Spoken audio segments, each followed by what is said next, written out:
అందరికీ నమస్కారం. శ్రీకృష్ణుని గురించి ఒక చిన్న కథ తెలుసుకుందాం. ముఖ్యంగా దక్షిణ భారతంలో, ముఖ్యంగా తెలుగు రాష్ట్రాలలో శ్రీకృష్ణుడు వెన్న దొంగిలించిన కథ అత్యంత ప్రాచుర్యం పొందింది. దీన్నే మఖన్ చోరీ అని హిందీలో, వెన్న దొంగ అని తెలుగులో పిలుస్తారు.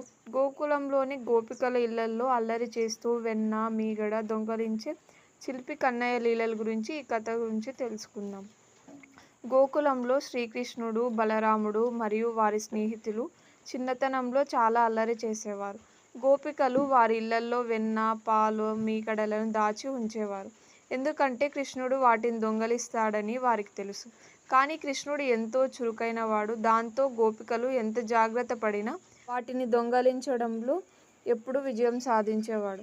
కృష్ణుడు తన స్నేహితులతో కలిసి వెన్న దొంగిలించడానికి ఒక ప్రణాళిక వేసేవాడు. గోపికలు వెన్న కుండలను ఎత్తులో వేలాడదీసేవారు. కానీ కృష్ణుడు తన స్నేహితులను పిలిచి ఒకరిపై ఒకరు ఎక్కించి వెన్న కుండలను కిందకు దింపి అంతా కలిసి ఆరగించేవారు.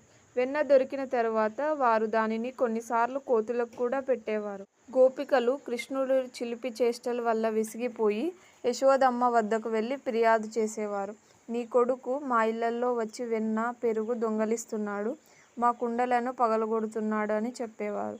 యశోదమ్మ కోపంతో కృష్ణుడిని మందలించేది. కానీ కృష్ణుడు అమాయకంగా నటిస్తూ, అమ్మా, నేను వెన్న దొంగిలించలేదు, నా స్నేహితులు నన్ను ఇరికించారు అని చెప్పేవాడు. యశోదమ్మకు తన కొడుకు అల్లరి తెలుసు, కానీ అతని అమాయకపు మాటలు విని నవ్వేది. ఒకసారి యశోదమ్మ కృష్ణుడిని పట్టుకొని, నీవు మట్టి తిన్నావా అని అడిగింది. కృష్ణుడు లేదమ్మా అని చెప్పాడు. యశోదమ్మ నమ్మకుండా, నీ నోరు తెరువు అని అడిగింది. కృష్ణుడు నోరు తెరవగానే యశోదమ్మకు అతని నోటిలో సకల చరాచర జగత్తు, నక్షత్రాలు, గ్రహాలు, సూర్యుడు, చంద్రుడు, పర్వతాలు, నదులు అన్నీ కనిపించాయి. ఆమె ఆశ్చర్యంతో నిశ్చేష్టురాలు అయింది. మరుక్షణమే కృష్ణుడు మళ్ళీ చిన్నపిల్లవాడిలా మారిపోయాడు. యశోదమ్మ తన కొడుకు ఒక సాధారణ బాలుడు కాదని గ్రహించింది. అయినప్పటికీ ఆమె అతనిపై తన ప్రేమను, వాత్సల్యాన్ని కొనసాగించింది. ఈ విధంగా కృష్ణుడు తన బాల్య లీలతో గోకులం ప్రజలను ఆనందంలో ముంచెత్తేవాడు.